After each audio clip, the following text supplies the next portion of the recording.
আমাদের বাসার বিখ্যাত বাবুর্চি, স্পেশাল বাবুর্চি দুন্দুল আনছে।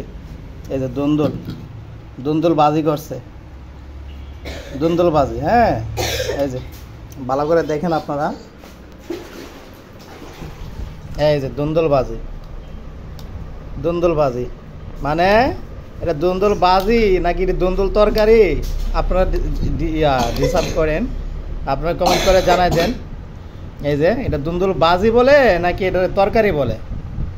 আমি প্রশ্ন করলাম এটা কি রান্না করছো, দুন্দুল বাজি। আরে বাবা, দুন্দুল বাজি কি এরকম হয়? হ্যাঁ, এরকম হয়। এই যে বাবুর্চি, বিখ্যাত বাবুর্চি।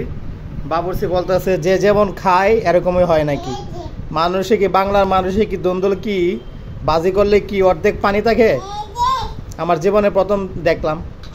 এই যে এই যে এই যে বাবুর্চি, স্পেশাল বাবুর্চি, বাবুর্চি দেখাইতেছে আর কি। হ্যাঁ, দুন্দুল বাজির অবস্থা দেখেন কিরকম, মানে কোনো স্বাদ বলতে তো তা নাই।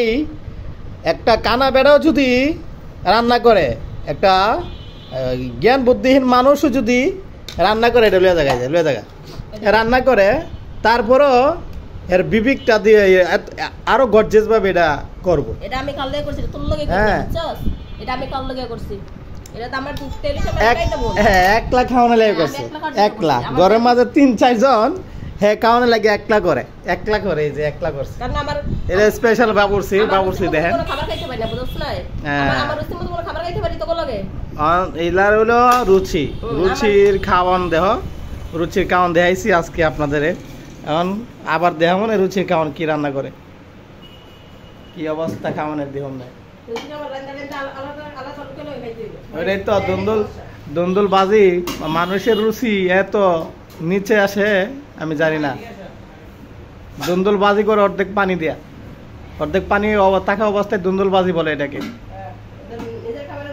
আপনারা কমেন্ট করে জানা দিবেন কি মানে দুন্দুল বাজি কি এরকম ভাবে খান কিনা।